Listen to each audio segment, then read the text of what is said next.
Bonjour à tous, bienvenue dans l'épisode 2 du hors-série de conversation avec consacré à l'exercice militaire Equato-Médicos. Souvenez-vous, la dernière fois, nous étions à la phase 1 de cet exercice et nous étions en discussion avec le lieutenant-colonel Clément Guéroux qui nous posait un petit peu les bases et nous expliquait ce qui devait exactement se passer durant cet exercice et qu'est-ce qu'on attendait véritablement de cet exercice militaire. Aujourd'hui, nous sommes en pleine forêt gabonaise pour sa phase 2, la phase tactique. Et cette fois-ci, nous allons discuter avec le colonel Olumbu Opebi Bertrand, qui est le commandant de l'Académie de protection de l'environnement et des ressources naturelles. Comment opérer dans un environnement aussi difficile que la forêt gabonaise. Et surtout, en cas de conflit, comment prendre soin des blessés et prodiguer des soins le plus rapidement possible et le plus professionnellement possible dans un environnement aussi extrême que la forêt gabonaise. C'est ce qu'on va voir aujourd'hui. On va discuter avec le colonel Opebi Bertrand Olumbu et ensuite nous discuterons avec les différents stagiaires qui ont pris part à cet exercice. Vous pourrez retrouver cet épisode sur YouTube, Deezer, Apple Podcast et bien entendu sur Urban FM 104.5, la station urbaine. Conversation avec la phase 2 d'Equato Médicos, ça démarre maintenant. Bonjour mon colonel. Bonjour Comment madame. allez-vous? Je vais bien, merci. Merci de nous accueillir ici. C'était très impressionnant comme exercice. Avant qu'on ne démarre le plein cœur de notre conversation, je voulais vous demander, vous êtes le chef de la PERM. Qu'est-ce que c'est la PERM? Eh bien, la PERN, c'est l'Académie de protection de l'environnement et des ressources naturelles. C'est un établissement public sous la tutelle du ministère de la Défense nationale et d'enseignement spécialisé. Et la PERN, c'est la formation et l'entraînement en ce qui concerne la protection de l'environnement et des ressources naturelles. D'accord. Et du coup, est-ce que vous pouvez nous expliquer le rôle qu'a eu la PERN dans l'exercice Equato Médicos qui se tient en ce moment même en pleine forêt gabonaise? Oui, Equato-Médicos, c'est de la médecine de guerre dans un contexte forêt équatoriale avec le genre d'urgence que vous avez vu tout à l'heure. Et la PERN, justement, qui a une expertise dans le domaine de l'environnement, dans le domaine en forêt équatoriale et même d'ailleurs sur le plan d'eau, hein, parce que les actions de la PERN, c'est la forêt, mais c'est aussi le plan fluvial et maritime et pour la protection des ressources. Donc, la PERN se joint un peu à cet exercice pour partager son expertise de la connaissance du milieu, de la biodiversité, des écosystèmes, qui sont le cadre dans lequel prospèrent nos stagiaires. Voilà, donc c'est dans ce cadre-là précis que la PERN a son rôle à jouer dans ce type d'exercice. Et du coup, si on vous demandait ce que représente ce type d'exercice, comme vous l'avez dit, ou alors Equato Médicos, en termes de coopération interarmée et de diplomatie, qu'est-ce que vous nous diriez pour vous? Qu'est-ce que ça représente? C'est en réalité la coopération de défense et voir comme ça les autres pays, effectivement, venir dans le cadre, vous avez d'un côté le DLIA et CDPMO qui organise l'exercice et nous, la cellule CAOM qui est sous la tutelle de la PERM, intervient également pour ces instructeurs forêt, ces instructeurs jungle. Donc, c'est exactement le type de coopération qui est en train de se dessiner depuis que la PERN a pris ses quartiers au camp de Gaulle. Oui. Bien, effectivement, de travailler en symbiose avec le DLIA et nous aussi. Donc, les deux y gagnent. Voilà. Clairement. Alors, mon colonel, la forêt gabonaise, on le sait, pleine de richesses, mais c'est aussi un terrain extrêmement difficile.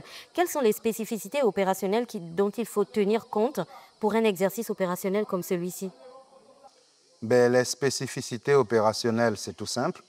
En ce qui concerne l'Amperne, par exemple, dans nos offres de formation, nous avons des certificats techniques de premier et de deuxième degré infanterie-forêt. Et dans ce type de formation, Nos militaires sont formés au combat en forêt, à la survie, à l'aguerrissement, à la connaissance du milieu, de la biodiversité et des écosystèmes. Et voilà, la topographie pour voir de telle sorte qu'ils peuvent vivre dans un milieu naturel hostile, ils peuvent déployer leurs armes et donc combattre.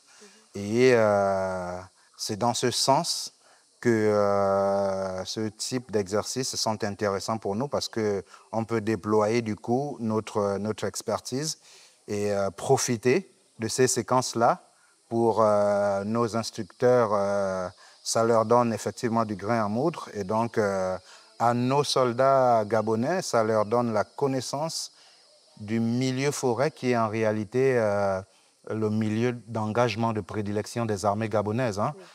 Voilà, au regard des missions actuelles qui sont les nôtres, hein, c'est-à-dire nous avons Minkebe, Bayende, Mouete, Koubia, etc. C'est tous des missions de protection, de défense du territoire.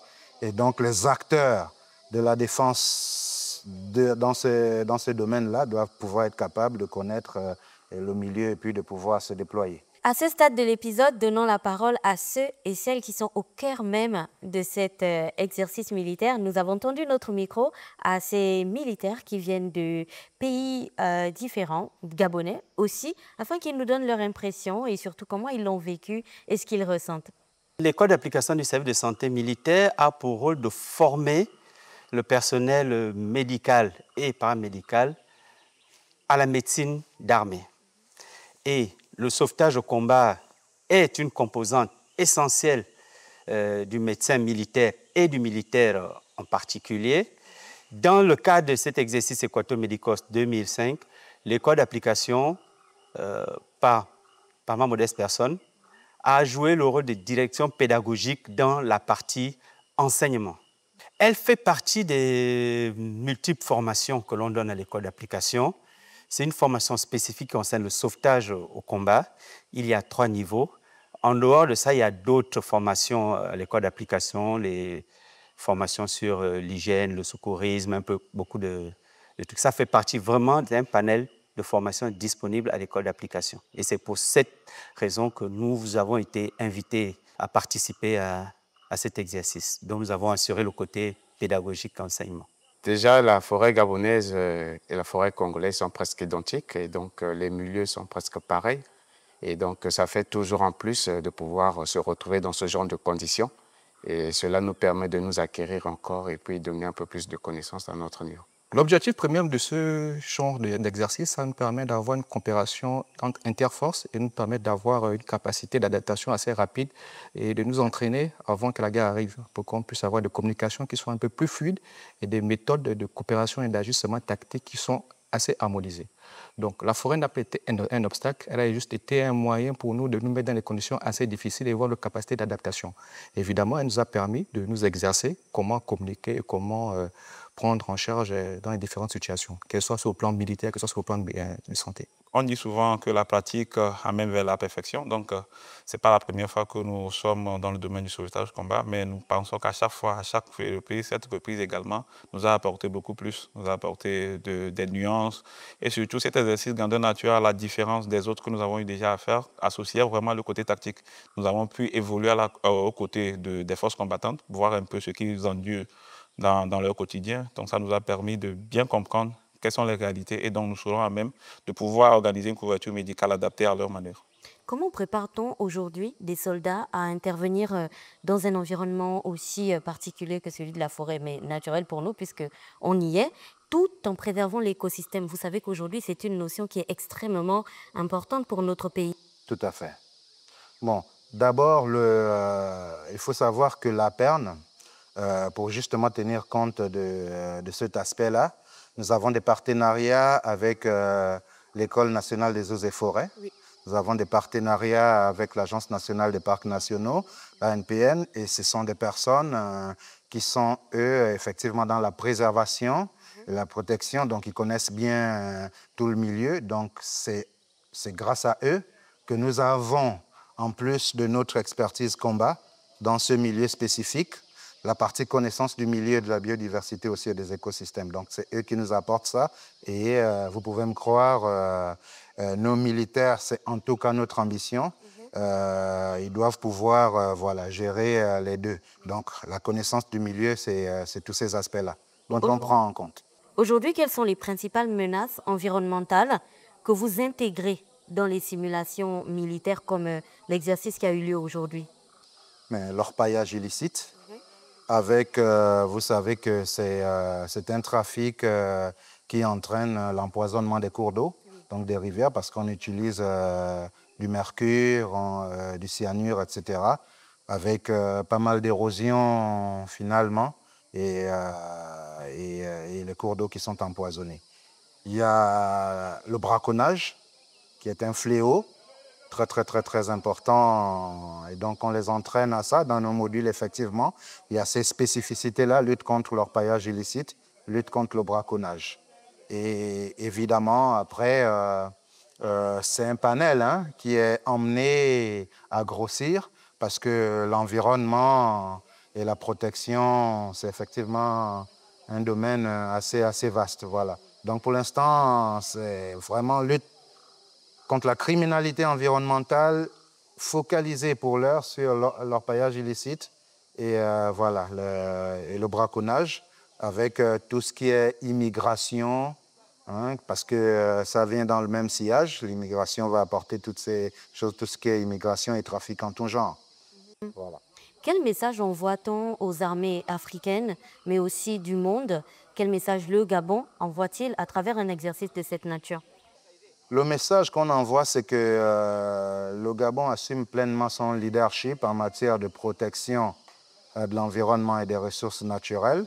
Et elle a créé pour ce faire, grâce à la volonté des plus hautes autorités, évidemment du pays, cette académie qui a l'ambition de prospérer à l'échelle de l'Afrique centrale. Donc pour être véritablement un hub d'excellence, où il y a une formation de qualité dans le domaine précis de l'environnement et de la protection des ressources naturelles. Et la PERN ambitionne de devenir voilà, cette destination qui sera un point important pour drainer l'ensemble des pays de la sous-région qui partagent d'ailleurs les problèmes du bassin du Congo avec le Gabon. Mon colonel, comment on rentre à la PERN du coup? Comment on intègre la PERN? Pour les stagiaires, il y a toute la partie militaire qui est pour les forces de défense et de sécurité. Et il y a une dimension civile aussi, parce qu'à la PERN, nous allons délivrer des séminaires de renforcement des capacités dans le domaine de l'environnement, des ressources, de la protection des ressources. Nous avons développé en lien avec le ministère de l'Éducation nationale et en particulier la Direction générale de la formation professionnelle, 2 CAP, donc un certificat d'aptitude professionnelle, protection de l'environnement et des ressources naturelles, un deuxième CAP, écotourisme, gestion des parcs naturels et des eaux. Ça, c'est pour l'éducation nationale. Et avec l'enseignement supérieur, on développe également des masters. On en a 3. Un master défense et sécurité de l'environnement et des ressources naturelles. Un master gestion des crises et résolution des conflits environnementaux. Et un 3e master transformation et valorisation des ressources naturelles. Donc, c'est des offres très intéressantes. Là, ce sera en co-tutelle avec le ministère de l'Enseignement supérieur. Et pour ces formations civiles, le prérequis, c'est minimum une licence, oui, avec un dossier, étude de dossier, et puis la personne est prise à l'issue de l'entretien. Mon colonel, aujourd'hui, quel message pouvez-vous envoyer à la jeunesse gabonaise ou même africaine qui aujourd'hui ne perçoit pas encore bien la puissance qu'il y a entre la défense et la protection de la nature aujourd'hui, la corrélation? La défense est en réalité une affaire nationale. Et elle ne se résume pas Et c'est là l'erreur qu'on fait pour la plupart d'entre nous. Ce n'est pas une affaire de militaires. Oui. La défense du patrimoine commun que nous avons, comme l'environnement et nos ressources naturelles. Il y a les militaires, évidemment, qui ont leur rôle à jouer, mais il y a également la population. C'est finalement une affaire de patriotisme, de protection et de préservation de notre patrimoine culturel, de notre richesse, de nos ressources propres. Et là, effectivement, la population a un rôle à jouer, mais encore faudrait-il qu'il y ait des organismes. D'ailleurs, il y a pas mal d'ONG dans le secteur, j'ai pu le découvrir depuis que je suis en poste, qui travaillent pour justement la défense de ces questions-là. Et je pense qu'ils ont un bon volet éducation populaire et rencontre avec les communautés qui est très, très intéressant. Je pense qu'on doit pouvoir pérenniser et surtout vulgariser ce type. Peut-être un partenariat du coup entre ces ONG et la PERM, qui sait? Oui, on est en discussion. Je les connais pour la plupart d'entre eux. On a déjà eu quelques discussions. Il y a effectivement des fenêtres d'opportunités à exploiter ensemble. Génial, mon colonel. Merci pour ce temps que vous nous avez accordé. Avant que vous ne nous laissiez, j'aimerais vous demander de nous partager une petite anecdote qui vous a particulièrement marqué durant cet exercice ici en forêt avec ces stagiaires. Qu'est-ce que vous a marqué? Qu'est-ce que vous retenez? Oula, alors, qu'est-ce que je retiens? Quand j'ai entendu les coups de feu, ça m'a ramené à plus de 20 ans en arrière. 24 ans, quand je faisais mes classes à Saint-Cyr. Effectivement, ce type d'exercice, c'est très, très, très intéressant. Surtout, vraiment, la mise en scène, le scénario dans des conditions réelles.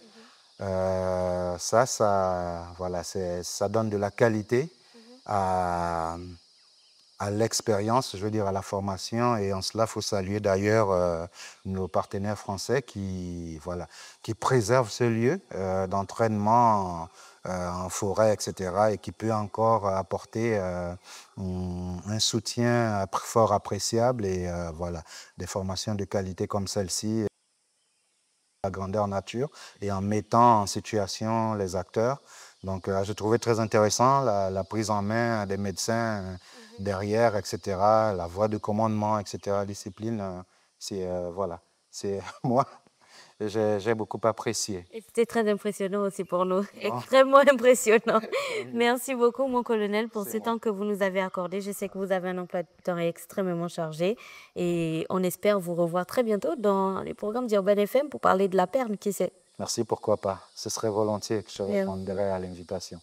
Au revoir, mon colonel. Au revoir. Dans chaque manœuvre, chaque coordination, chaque pas en forêt, il y a bien entendu la stratégie, mais aussi la préparation.